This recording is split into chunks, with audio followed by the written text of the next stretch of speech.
Good morning, students. Now we'll discuss about immunoglobulin M. Immunoglobulin M is a basic antibody that is produced by the B cells.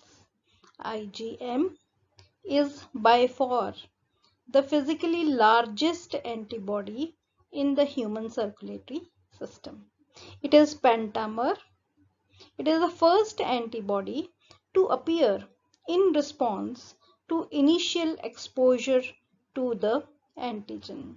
That is, IgM is produced during the primary response with the antigen. The spleen is a major site for specific IgM production. So it is pentamer having 5 monomers attached with the help of disulfide bond and joining J chain. In this figure we can see the IgM demarcated by the red color. It is produced first of all. Later on IgG is produced when the antigen is exposed to the organism. So IgM forms polymers where multiple immunoglobulins are covalently linked together with disulfide bond, mostly as pentamer or also as hexamer. IgM has a molecular mass of approximately 970 kilodalton. Because each monomer has two antigen binding sites, a pentameric IgM has 10 binding sites. The J chain is found in the pentameric IgM but not in hexameric form, perhaps due to space constraint in the hexameric complex. Because IgM is large molecule, it cannot diffuse well and is found in the interstitium only in very low quantities. IgM is primarily found in the serum.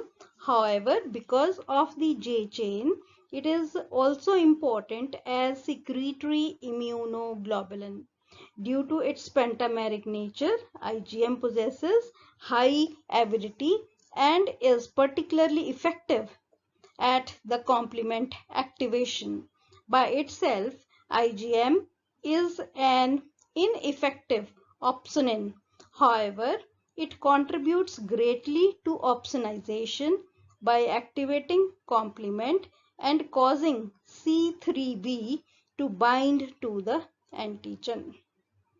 So in this diagram we can see this is IgM. It activates the complement system.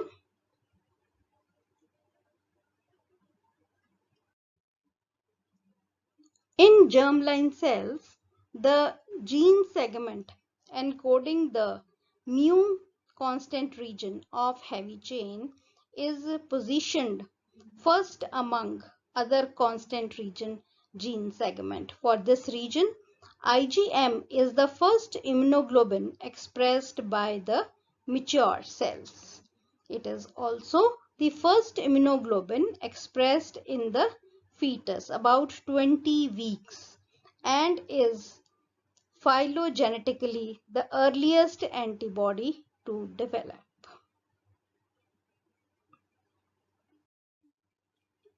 IgM in normal serum is often found to bind to specific antigen even in the absence of prior immunization.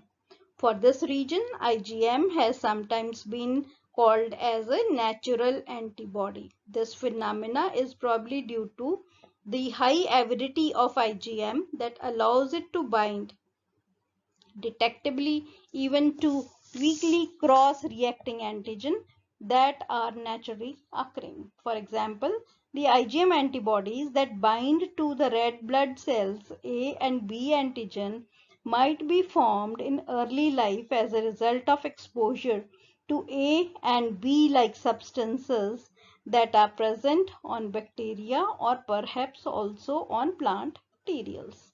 IgM antibodies are mainly responsible for the clumping, that is the agglutination of RBC, if the recipient of blood transfusion receives blood that is not compatible with the blood type.